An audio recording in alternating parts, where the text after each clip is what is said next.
Sir ये file रख दो। सर ये कौन है? ये मेरी धर्मपत्नी है। बहुत प्यार करते हैं हम दोनों एक दूसरे से। सर क्या बात कर रहे हैं आप ही कैसे हो सकती है? धर्मपत्नी मेरी बीवी है ये। क्या पी के आया तू? क्या बकवास कर रहा है? जा अपना काम कर, चल। सर ऑफिस टाइम पे पीता थोड़ी ना, सच बोल रहे हैं, माँ कसम हमारी बीवी है ये। देख, तू अपने नशे यहाँ मत उतार, समझा? बहुत काम है मुझे। ये पे बीवी है, शादी हो चुकी है मेरी इससे। बेवकूफ। आप सच बोल रहे हैं, आप यकीन ही नहीं कर रहे। अच्छा ठीक है, हमारी बातें पे यकीन नहीं हो रहा ना आपको? हमारी बहन हिमांशी यहाँ पे काम करती है, उसको बुला के लाते हैं, वो भी यही बताएगी कि हमारी बीवी है ये। अभी बुलाते हैं। एक सेकंड, तू क्या बुलाएगा? रुक, मैं फोन करता हूँ। बुला लो। हाँ, हिमांशी को अंदर भेजना जरा। हाँ, वो जो मेड है उसको। आ रही हो? साहब झूठ नहीं बोल रहे, सच में। जरा मुँह दूंगा अपना, इधर आ। क्या ही पी कर आ गया आज बेवकूफ। कुछ पी के नहीं है, सच बोल रहे। जी साहब, बुलाया आपने? लो साहब, हिमांशी आ गई और अब सच बताएगी आपको ये। मुझे बात करने दे, समझे? चुप खड़ा रहे। हिमांशी, इन्हें जानती हो तुम? हाँ साहब, ये तो मेरी भाभी है। एग्जैक्टली। वैसे भाभी नहीं, तुम्हारी मालकिन नहीं है, क्योंकि मैं तुम्हारा बॉस हूँ। समझाओ अपने भाई को, पता नहीं क्या पी के आया है ये। नहीं नहीं, मतलब मेरी भाभी है, मेरे भाई की बीवी, जिसने पैसों की कमी की वजह से मेरे भाई को छोड़ दिया। ये क्या बकवास कर रहे हो तुम दोनों? नशे करके आए हो क्या? और किसने पैसे दिए तुम्हें ये सब करने के? साहब, हमें किसी ने पैसे नहीं दिए। इसका नाम चेतना है, मेरी ही भाभी है ये। हम अपनी मम्मी की कसम खा के बोलते हैं, हम कभी झूठ नहीं बोलते। ये औरत मेरे भाई की बीवी है, जिसने मेरे भाई की इस सिक्योरिटी गार्ड की नौकरी की वजह से, कम पैसों की वजह से मेरे भाई को छोड़ दिया। हमने बहुत समझाया था उनको, लेकिन वो हमारी हिक नहीं मानती थी। एक दिन घर छोड़ के चली गई। आज तक हम ढूंढ रहे हैं कि भाभी कहाँ है, लेकिन हमें कुछ अता पता नहीं है। और यहाँ पे आपके साथ है। लो साहब, दूध का दूध पानी का पानी हो गया ना। चीख चीख के कह रहे कि हमारी बीवी, आप यकीन नहीं कर रहे। अब मान लो इसकी बात। ठीक है, तुम दोनों जाओ, मैं करता हूँ तुम दोनों से बात। ठीक। चेतना? ऐसा कैसे हो सकता है? लेकिन इसको नाम कैसे पता? फिर चेतना को ही पूछता हूँ। हेलो चेतना, कहाँ पर हो तुम? घर पर हूँ, ऑनलाइन शॉपिंग करी थी। क्यों? अच्छा, ऑनलाइन शॉपिंग कर रही हो ना? एक काम करो, ऑफिस आ जाओ फटाफट। ऑफिस आ जाओ, लेकिन क्यों, क्या हुआ? तुम्हारे लिए एक सरप्राइज है मेरे पास, बहुत बड़ा। जल्दी आओ। अच्छा ठीक है, आती हूँ।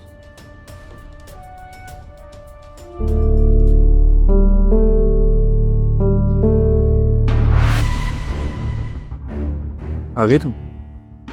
हाँ आ गई। अब तुम ऐसे बोलोगे कि तुम्हारे लिए कुछ सरप्राइज है, तो आना तो पड़ेगा ना भाग के। बताओ जल्दी, क्या सरप्राइज है? ऐसे ही बुला लिया था बस, तुम्हारे बिना मन नहीं लग रहा था, तो सोचा कि तुमसे मिल लो। दीदी अगर याद आ रही थी तो घर आ जाते ना, मुझे ऑफिस में क्यों बुलाया? और ऑफिस में आ तो काम पे ध्यान दिया करो। मुझ पे ध्यान दोगे तो कैसे चलेगा? काम पे कुछ ज्यादा ध्यान दे रहा था चेतना, इसलिए शायद परिवार पे ध्यान नहीं दे पाया ना। क्या बोले जा रही? एक तो मुझे बोला सरप्राइज है, मैं भाग भाग के यहाँ पे आई, फिर कहते कोई सरप्राइज नहीं है, सिर्फ मिलना है। और अब बोल रहे परिवार पे ध्यान नहीं है। क्यों बोला है ये बताओ ना। चेतना, मैं ये कह रहा था कि तुम्हारी पास्ट लाइफ के बारे में मैं इतना कुछ जानता ही नहीं हूँ यार। तुम्हारी मेरी शादी हो गई, इतना बड़ा डिसीजन ले लिया अपने अपने लाइफ का, लेकिन तुम्हारे फैमिली बैकग्राउंड, तुम्हारा पास्ट मुझे कुछ पता ही नहीं है यार। तुम तो एकदम ऐसे आसमान से टपकी मेरी जिंदगी में, और उसके बाद हम दोनों ने शादी कर ली। मैं बड़ा कंफ्यूज हूँ इन चीज़ों को लेके आजकल यार। वो मेरे पास के बारे में जान के क्या करना है? अब तुम्हारी शादी हो चुकी है, हम दोनों पति पत्नी हैं। छोड़ो ना, मेरा पास वैसे भी कुछ खास इंटरेस्टिंग था ही नहीं, नॉर्मल था, छोड़ो। अच्छा ठीक है, तुम्हें अगर जानना ही है तो मैं अपने परिवार के बारे में बता देती हूँ। देखो इतना तो मैंने तुम्हें बताया था कि छोटे होते से ही मैं अकेली हूँ। बहुत छोटी थी जब मम्मी पापा का एक्सीडेंट हो गया था, तब से मैं ऑर्फनेज में थी। हाँ, एक कजन ब्रदर है बहुत दूर का, कहीं आउट ऑफ इंडिया में रहता है, लेकिन उससे कोई रिश्तेदारी ही नहीं है, क्योंकि पापा मम्मी के बाद उन्होंने कोई रिश्तेदारी रखी ही नहीं। तो यही है, 18 साल तक मैं ऑर्फनेज में रही, फिर उसके बाद मैंने अपनी पढ़ाई वढ़ाई करके काम वाम शुरू कर दिया। बस इतना ही है। अच्छा चलो ठीक है, ये बात हो गई फैमिली की, लेकिन काफ़ी खूबसूरत हो तुम। तो कुछ रिलेशनशिप्स वगैरह के बारे में बताओ अपने आज। सनी रिलेशनशिप्स का क्या करना है? अरे इतनी कोई खास इंटरेस्टिंग नहीं थी, तुम्हें पता तो है मैं अपनी ये वाली चीज़ें थोड़ी प्राइवेट ही रखती हूँ, मुझे अच्छा नहीं लगता शेयर करना। चेतना, अब क्या प्राइवेट रखना है यार, शादी हो चुकी है हमारी। मेरे पेरेंट्स को तुम जानती हो, मेरी ज़िंदगी में क्या है क्या नहीं सब तुम्हें पता है। कोई बाहर के देश के एजेंट तो नहीं हो ना? तुम भी ना बस मजाक ही करते रहते। अच्छा ठीक है, अब परिवार का बता दे तो इस चीज़ का भी बता देती हूँ। देखो रिलेशनशिप एज सच मेरा कोई इंटरेस्टिंग लाइफ नहीं थी। एक बॉयफ्रेंड था मेरा, लेकिन वो स्कूल लाइफ में ही रह गया। 4 या 5 साल उसका रिलेशनशिप में थी, फिर उसकी मेरी सोच बदल गई। अब तो उसकी भी शादी हो चुकी है, बच्चे हैं उसके। लास्ट पता नहीं कब कांटेक्ट हुआ था, याद भी नहीं। तो बस यही रिलेशनशिप था यार, कोई इंटरेस्टिंग लाइफ थी भी नहीं मेरी। अच्छा तुम ये सारी बातें छोड़ो ना, अब मैं यहाँ पर आई हूँ तो कहीं बाहर घूमने चलते हैं। चलते हैं, लेकिन मैंने तुमसे कुछ कहा था कि एक सरप्राइज है, और वो सरप्राइज सच में है। किसी से मिलवाना है तुम्हें। किससे मिलवाना है? अपने ऑफिस में? कौन? बताता हूँ। हाँ, वो मेड को और सिक्योरिटी गार्ड को अंदर भेजना सर, जल्दी। सही तुमने मुझे इतनी दूर बुलाया एक मेड और सिक्योरिटी गार्ड से मिलने के लिए? पागल हो गए हो क्या तुम? तो स्पेशल बात है Chetna, try to understand. Just relax and trust मी।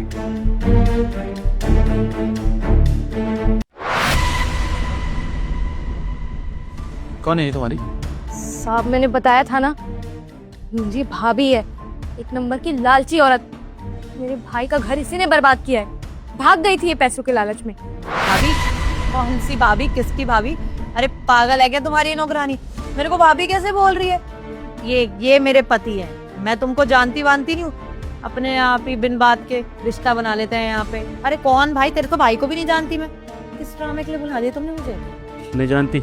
तुम अपने पति को भी नहीं जानती? सही है, क्यों ही जानोगी? क्योंकि मैं पैसे नहीं कमाता था, गार्ड की नौकरी करता था, इसी वजह से मुझे छोड़ के गई थी ना। और क्या हुलिया बना रखा है ये, इतने सालों से जो छोड़ के गई हो, ये सब बनाने के लिए, सर को धोखा देने के लिए। पहले तो सूट सलवार में साड़ी में रहती थी, अभी ये सब कपड़े क्या पहन रखे हैं? बकवास कर रहे हैं दोनों, कुछ भी कहानियां बनाए जा रहे हैं। और रही बात फोटो की, यार वो तो आजकल एआई से कोई भी बना लेगा। ये कुछ भी बोले जा रहे हैं, मैं बता रही हूँ ये लोग फ्रॉडिया है। अभी इसने मेरे साथ नाम जोड़ दिया है। अरे इनको ऐसे ही तुम काम पे रखोगे ना, कल को ये तुम्हारे साथ नाम जोड़ देगी अपना और फालतू का हंगामा करेगी, तुम्हारी बेइज्जती होगी। और इनकी हिम्मत कैसे होगी फालतू की बकवास करने की? सब कसम से हम सच बोल रहे हैं, हम धोखाधड़ी करने वाले लोग नहीं हैं। ये मेरी भाभी ही है चेतना। आज से 1.5 साल पहले इसकी मेरे भाई से शादी हुई थी। कुछ महीनों तक तो सब कुछ ठीक चला था। मुझे नहीं पता था कि मेरी भाभी अंदर से इतनी बुरी है, इतनी ज्यादा पैसों की लालची है। थोड़े टाइम तक इन्होंने अच्छा बनकर दिखाया, उसके बाद इन्होंने पैसे की डिमांड करनी शुरू करी। इनके अलग ही नखरे थे। इनको बाहर घूमने जाना है, दोस्तों के साथ पार्टी करनी है, हर हफ्ते नए नए कपड़े खरीदने हैं, रोज बाहर जाना है, क्लब जाना है। इन सब के लिए पैसे कहाँ से लाता मेरा भाई? सिक्योरिटी गार्ड की नौकरी करता था, ये तक बताने में शर्म आती थी इस औरत को। लेकिन मेरी भाभी की इच्छाएं पूरे करने की जगह मेरे भाई ने 12 घंटे की जगह 18 घंटे खड़े होकर नौकरी की है, ताकि ज्यादा पैसे आ सके। लेकिन फिर भी इन्हें कुछ नहीं दिखा। इन्हें ना मेरे भाई की अहमियत थी नहीं। फिर थोड़े टाइम में लड़ाइयाँ शुरू हो गई, और लड़ाइयाँ इतनी बढ़ गई, एक रात मेरी भाभी घर छोड़ के ही भाग गई। तब से लापता है, और आज हमें ये आपकी बीवी बनकर मिल रही है। शर्म आती है मुझे कि मेरे भाई की किस औरत से शादी हो गई। साहब ऐसी लड़कियां ना पैसों की सगी होती है बस, किसी इंसान की उन्हें कोई वैल्यू नहीं होती। मेरे भाई की जिंदगी बर्बाद करके कैसे कैसे खुशी से रह रही है। मैं ये सोच रहा हूँ कि ये लोग मेरे पास काम करते हैं, फिर भी इनकी इतनी हिम्मत हो गई कि ये तुमसे ऐसी बातें कर रहे हैं, ये जानते हुए कि तुम मेरी बीवी हो। इतना कहाँ से कर सकता है कोई यार? यही तो जानना चाहता हूँ मैं। और अगर ये ज्यादा बोल रहे हो तो तुम चुप कराओ इसको। नहीं मैं तो कह रही हूँ इनको ना नौकरी से निकालो तुम। अरे तुम्हें इन जैसी लड़कियों का पता नहीं है, ये फालतू का हंगामा कर देगी, कल को ये बोल देगी तुमने जबरदस्ती करी है, ये तुम्हारी बीवी है, तुम तो फंस जाओगे ना। अरे तुम इन लड़कियों को जानते नहीं हो, ये इन लोगों का यही धंधा होगा, इनको निकालो तुम यहाँ से। नहीं साहब, मैं ऐसा कुछ नहीं करने वाली हूँ।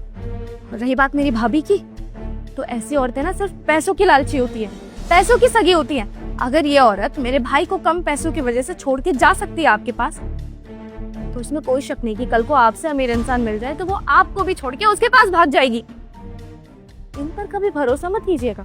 चेतना, मेरा रिश्ता तुमसे पहले है, तो एक काम करते हैं, इन दोनों गलत प्रूफ करते हैं ना, क्योंकि आज तक कभी किसी ने उंगली उठाई नहीं मेरे स्टाफ में, आज तक किसी ने किसी पर भी। आज पहली बार उठाई है तो कुछ तो बनता है ना यार। वो जो तुम बता रही थी, क्या वही तुम्हारा कज़न ब्रदर है ना शायद, उसको फोन लगाओ, ठीक है? उससे बात करनी है मुझे वीडियो कॉल पर। चलो। सही मैंने बताया तो, उससे कोई रिश्ता है ही नहीं मेरा। अरे कोई कांटेक्ट ही नहीं है। वो तो उड़ती खबर पता चल गई थी कि बाहर है, कहाँ है क्या पता। ऐसे में इंटरफेयर नहीं करवाना चाहते किसी को हमारी लाइफ में। मैं तुम्हारी बीवी, मैं बोल रही हूँ ना, मैं नहीं जानती। फालतू की बकवास कर रहे हो तो भेजो। तुम्हारा परिवार तो है नहीं, ऑर्फनेज में रही हो तुम, है ना? ऑर्फनेज में रही हो ना? हाँ, पूछ रहा हूँ मैं चेतना, कुछ ऑर्फनेज में रही हो ना? बोलो, बताओ ना। वो ऑर्फनेज का नाम बताओ मुझे, मैं अभी गूगल से डिटेल्स निकाल लेता हूँ। फोन करते हैं उनको और तुम्हारे बारे में पता करते हैं, क्यों? सही रहेगा ना? चलो डन, बताओ। हाँ भाभी, याद करो वो अनाथ आश्रम जहाँ पे आप कभी रही ही नहीं हो। क्या सुनाई नहीं दिया मुझे चेतना अभी तक? मैं नाम भूल गई, पुरानी बात है ना, नाम भूल गई। हाँ, 18 साल तुम जिस जगह पे रही, तुम्हें उस जगह का नाम ही याद नहीं है? What nonsense is this? हाँ, क्या बकवास कर रही हो तुम मेरे सामने ही? चेतना, अभी तक इन लोगों पे डाउट था मुझे, लेकिन अब तुम पर हो रहा है। सच सच बताओ चेतना, क्या चल रहा है? अच्छा ठीक है, हाँ था ये मेरा। हुई थी मेरी इससे शादी, लेकिन मेरी मर्जी के खिलाफ। मेरे परिवार में सब लोग हैं, लेकिन हम गरीब तबके से बिलोंग करते हैं और मेरे को वैसी जिंदगी नहीं चाहिए थी। मैंने अपने घर वालों को बोला था मेरे को कुछ टाइम दे दो, मैं अच्छे घर का अमीर लड़का ढूंढूंगी ताकि मेरी जिंदगी अच्छी हो जाए। माना ही नहीं, बोला हमारे यहाँ तो हो जाती है 18-19 में शादी, तो करा दी इससे शादी। मैंने एडजस्ट करने की भी कोशिश करी, लेकिन मेरे सपने पूरे ही नहीं कर पा रहा था, ना ये खर्चे उठा पा रहा था। मेरे पास और कोई ऑप्शन नहीं था, इसलिए छोड़ दिया मैंने इसको, भाग गई। उसके बाद तुम मिले और मुझे तुम्हारे साथ अच्छा लगने लगा, शादी भी हो गई हमारी, प्यार करती हूँ मैं तुमसे। मैं मानती हूँ मुझसे गलती हुई है, मुझे तुम्हें पहले सब कुछ बता देना चाहिए था, लेकिन अब पता चल गया सब कुछ। क्या फर्क पड़ता है, ये छोड़ दिया। मेरे को इन लोगों से कोई फर्क नहीं पड़ता है, मैं तुम्हारे साथ रहना चाहती हूँ। मैं इसके लिए फील नहीं करती थी, एडजस्ट नहीं कर पाई, इसमें मेरी क्या गलती है? गलत क्या है चेतना? मुझसे धोखे से शादी करना गलत, किसी गरीब इंसान को उसके हालातों पे छोड़ना गलत। आज वो गरीब हो गया है, तुमने उसको छोड़ दिया। कल को अगर मुझे कोई दिक्कत हो गई, मेरी कंपनी डूब जाएगी, तो तुम मुझे छोड़ दोगी। सिंपल है, गलत बोल रहा हूँ मैं? और भाई तुम साथ रहना है इसके? बिल्कुल नहीं सर, नहीं रहना चाहता मैं। काम करना है इस कंपनी में? जी सर। ठीक है, तो अपना काम करो, इसको यहाँ से उठा के बाहर फेंक। कोई रिश्ता नहीं रखना मुझे इसके साथ। नहीं सनी, क्या बोल रहे हो? देखो मेरा पास जो भी था, तुम्हारे साथ तो मैं अच्छे से रही हूँ ना, हमारी शादी इतने टाइम से अच्छी चल रही है, प्यार करते हैं एक दूसरे से। ऐसे मत करो, मेरी गलती है, मुझे माफ कर दो। देखिए आगे से ऐसा कुछ जब होने ही नहीं वाला, हम दोनों साथ रही हैं, क्यों क्यों मेरे को छोड़ रही हो? छोड़ू? चेतना, किसी का घर बर्बाद करके आई हो तुम, और अब तुम मुझसे कह रहे हो कि मैं ये चीज छोड़ दूं? सीरियसली? गोल्डी करो एक नंबर की तुम, गोल्डी कर, समझ में आई बात? और तू मेरी शक्ल क्या देख रहा है? उठा के बाहर फेंकना इसको। चल चल चल। हाथ लगाने की जरूरत नहीं मुझे,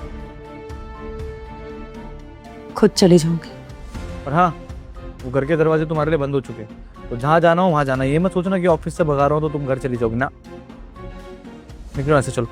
जिस ऑर्फनेज का नाम ले रही थी वहीं काम करना आप। चलो चल चल चल।